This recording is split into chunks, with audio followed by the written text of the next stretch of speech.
গেলেন ভালো সুস্থ ডক্টর খন্দকার মোশাররফ হোসেন স্যার সহ আমরা বিদায় দিলাম।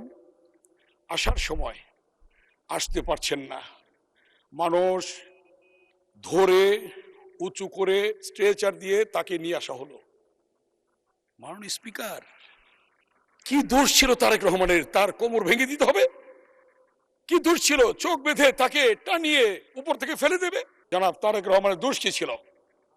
যখন 90-এর আন্দোলন চলে, সর্বদলীয় ছাত্র ঐক্য মিছিল করে, মিটিং করে, দেশনেত্রী বেগম খালেদা জিয়া যখন গৃহবন্দী, তখন আমাদের কাছে আন্দোলনের দিক নির্দেশনা নিয়ে চিরকুট নিয়ে সেদিন ঢাকা বিশ্ববিদ্যালয়ে এসে আমাদের আজকের মাননীয় প্রধানমন্ত্রী আমাদের হাতে তুলে দিয়ে আমাদেরকে বলেছে এটা নেত্রী নির্দেশনা, সেই অনুযায়ী আপনারা আন্দোলন সংগ্রাম করুন। এমন কিছু করবেন না এখানে একটা বলবেন বাইরে আর একটা বলবেন, এটা হবে না। 17 বছরের আন্দোলনে তিনি সেখান থেকে নেতৃত্ব প্রদান করেছেন, আমাদেরকে সেখান থেকে নির্দেশ দিয়েছেন। তার প্রতিধ্বনি ছিল, তার আওয়াজ ছিল যে বিনা ভোটের এমপিদেরকে সংসদ থেকে বের করতে হবে। তার আওয়াজ ছিল, তার প্রতিধ্বনি ছিল আমরা করেছি যে সচিবালয় থেকে অবৈধ মন্ত্রীদেরকে বের করতে হবে। তার আওয়াজ ছিল, সেই প্রতিধ্বনি নিয়ে আমরা এগিয়ে গিয়েছি মাঠে। আমরা বলেছি অবৈধ ভোটচোর শেখ হাসিনাকে বের করতে হবে গণভবন থেকে। সেটাই কিন্তু হয়েছে। 1971 সালে 25শে মার্চ যখন হানাদার বাহিনী ঢাকায় আক্রমণ করে, তখন শহীদ রাষ্ট্রপতি জিয়াউর রহমান চট্টগ্রামের কালুরঘাট বেতার কেন্দ্রে গিয়ে স্বাধীনতার ঘোষণা দেন। বাংলার দামাল ছেলেরা, সেনাবাহিনী, পুলিশ, বিডিআর সহ সবাই মুক্তিযুদ্ধে ঝাঁপিয়ে পড়ে আমরা লক্ষ লক্ষ শহীদের রক্তের বিনিময়ে আমরা স্বাধীনতা পেলাম। মাননীয় স্পিকার, আপনি জানেন 1990 সালে যখন গণতন্ত্র হরণ করেছিল, গণতন্ত্র ছিল না, তখন দীর্ঘ 9টি বছর আন্দোলন সংগ্রাম করে গণতন্ত্রের মা, তিনবারের প্রধানমন্ত্রী দেশনেত্রী বেগম খালেদা জিয়া আপসের নেতৃত্বের মধ্য দিয়ে এই বাংলাদেশে আবার গণতন্ত্র প্রতিষ্ঠা হয়েছে। মাননীয় স্পিকার, সেই 90-এর আন্দোলনে আপনি জানেন আজকে 71, 24, 90-তে একটা গণ অভ্যুত্থান হয়েছে, ছাত্র গণ অভ্যুত্থান, এবং 24-এ গণ অভ্যুত্থান হয়েছে। আর 71-এর সাথে আমাদের 90 এবং 24-এর তুলনা হয় না। এটা তুলনা করা কোনোভাবেই ঠিক হবে না। সেই 90-এর আন্দোলনে দেশনেত্রী বেগম খালেদা জিয়া কি ভূমিকা রেখেছিলেন আপনারা দেখেছেন। একদিকে জেল, নির্যাতন, নিপীড়ন, আরেকদিকে সোনার খাটে বসে আন্দোলন করেছিলেন আরেকজন। আল্লাহ তাআলার অশেষ রহমতে, আল্লাহ তাআলার ইচ্ছায় আজকে 19 বছর পরে এই মহান জাতীয় সংসদে আসতে পেরেছি। এই জন্য আমি আল্লাহর কাছে শুকরিয়া আদায় করি এবং আমি স্মরণ করি শহীদ রাষ্ট্রপতি জিয়াউর রহমানকে, বীর মুক্তিযোদ্ধা বীরুত্তম জিয়াউর রহমান। আমি 5 বার এমপি হয়েছি। আমি স্মরণ করি আজকে গণতন্ত্রের মা দেশনেত্রী বেগম খালেদা জিয়াকে। আমি আজকে এখানে আসতে পেরেছি। এবার আমাকে আজকের মাননীয় প্রধানমন্ত্রী আমাকে মনোনয়ন দেওয়ার জন্যই, ধানের শীষ হাতে তুলে দেওয়ার জন্যই আমি আজকে এখানে আসতে পেরেছি।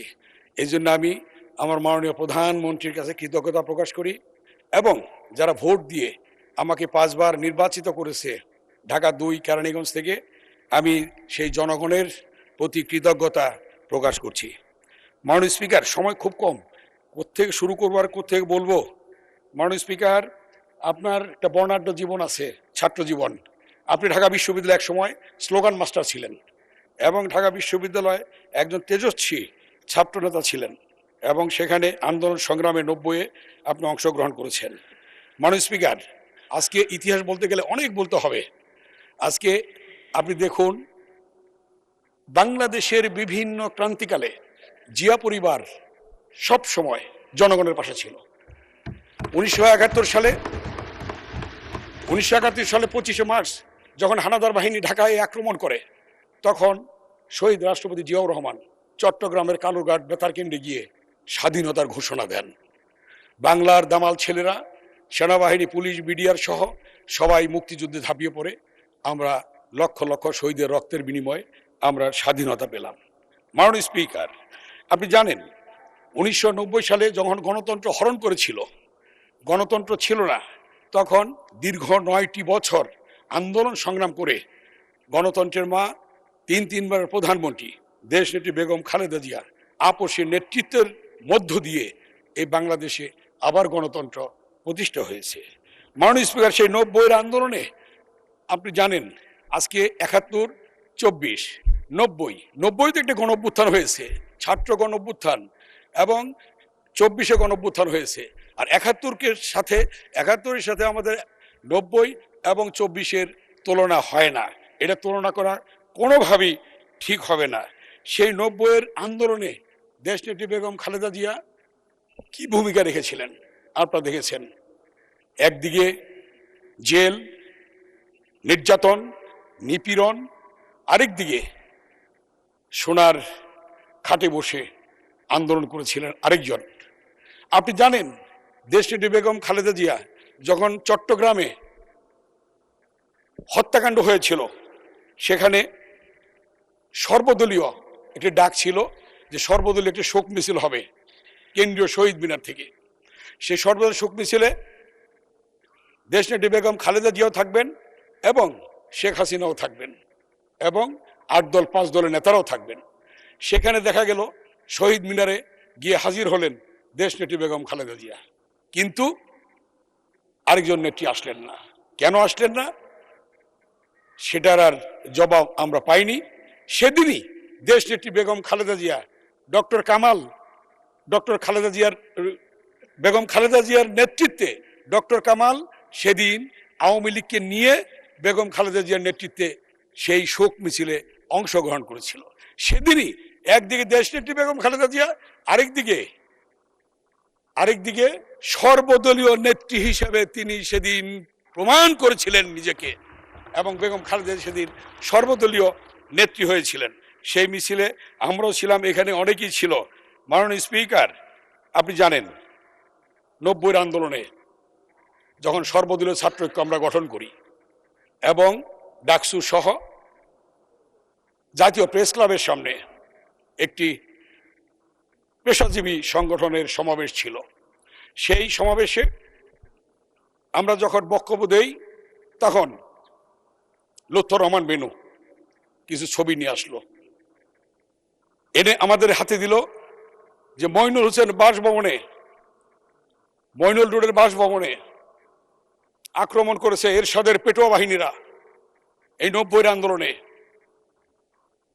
আক্রমণ করে সেদিনের তারেক রহমান, আজকের মাননীয় প্রধানমন্ত্রী, তার পিঠে যেভাবে আক্রমণ করেছিল, আঘাত করেছিল, সেই কালো দাগ সম্বলিত ছবিগুলি যখন প্রেস ক্লাবের সামনে আমার বক্তব্যের মাধ্যমে তুলে ধরলাম, সেখান থেকে আন্দোলন আরো বেগবান হলো, উত্তপ্ত হলো, রাজপথে মিছিল বের হলো।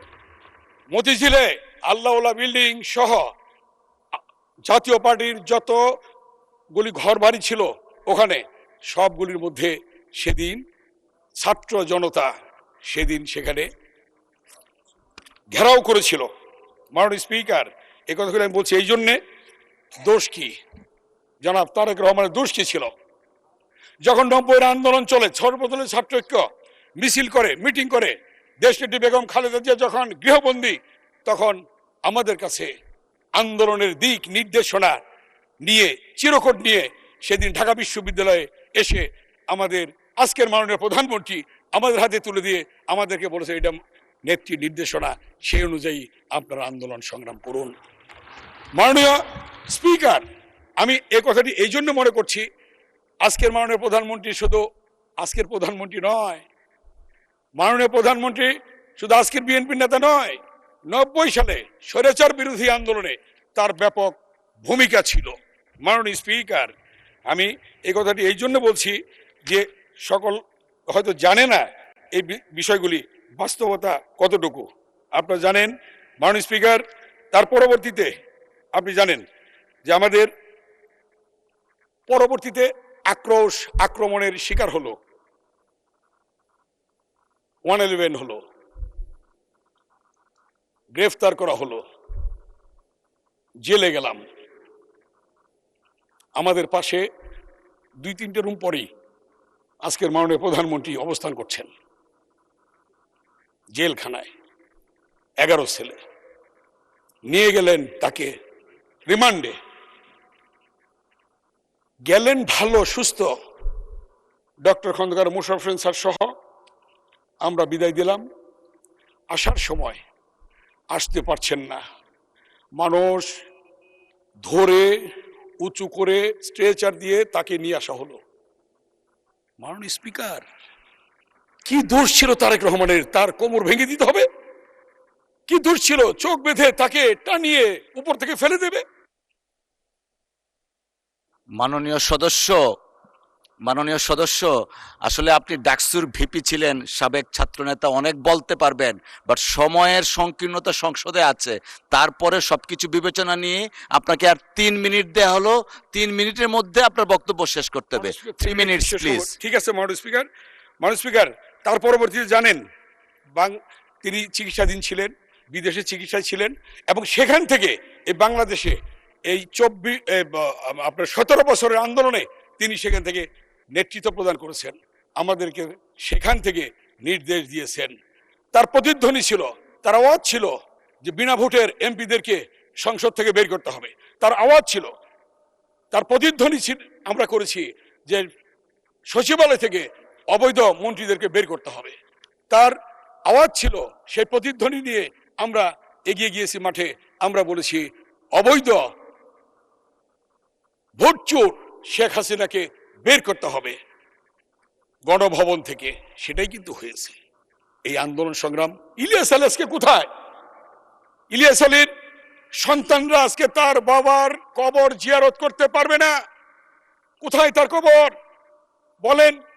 সবচেয়ে ক্ষতিগ্রস্ত জিয়া পরিবার, সবচেয়ে ক্ষতিগ্রস্ত বিএনপি। সুমনের কবর কোথায়? চৌধুরী আলমের কবর কোথায়? কে দেবে এর জবাব? মাননীয় স্পিকার, তাই আজকে বলতে চাই, মাননীয় প্রধানমন্ত্রী যে উদ্যমে, যেভাবে ফ্যামিলি কার্ড, কৃষক কার্ড, খাল খনন, কৃষকদের ঋণ মওকুফ সহ বিভিন্ন বিষয়ে বাংলাদেশের যিনি প্রত্যন্ত অঞ্চলে ঘুরে বেড়াচ্ছেন, কাজ করছেন, তাকে সহযোগিতা করুন। কারণ জিয়াউর রহমান কিন্তু 79 সালে আপনাদেরকে রাজনীতি করার সুযোগ দিয়েছে। মাননীয় স্পিকার, 2001 সালে বেগম খালেদা জিয়া আপনাদের গাড়িতে পতাকা তুলে দিয়েছে। অতএব জিনিসটা বুঝতে হবে। অতএব এদেশের অবশ্য ইতিহাস আছে। একদিকে মীর জাফর, মীর মদন, মোহনলাল, আরেকদিকে মীর জাফর। আমি শুধু এই কথাটি স্মরণ করে দিতে চাই যে এমন কিছু করবেন না, এখানে একটা বলবেন, বাইরে আর একটা বলবেন, এটা হবে না। যা বলবেন এখানেই বলতে হবে। যদি বলেন মাননীয় বিরোধী দলের নেতা, এটা আমার বক্তব্য না, যেটা পার্থ সাহেব বলেছিলেন, এই বক্তব্য কার, কোত্থেকে আসলো, পত্রিকায় আসলো? অতএব সেই বক্তব্যগুলি আমাদের নেতা, যেমন মাননীয় সংসদ নেতা এবং মাননীয় প্রধানমন্ত্রী আমাদেরকে বলেন, সকলে ধৈর্য সহকারে সুশৃঙ্খলভাবে আপনারা বক্তব্য দেবেন, কথা বলবেন। ঠিক আপনাদেরও, মাননীয় বিরোধী দলের নেতা, আপনাদেরও সেই নেতাদেরকে বলা উচিত যে বক্তব্যগুলি সেভাবে দেওয়া উচিত। কারণ এটা তো সরকার, গণতান্ত্রিক সরকার, ভোটের সরকার, নিরঙ্কুশ 2/3 ভোটে নির্বাচিত সরকার। অতএব এই সরকারকে কোনোভাবেই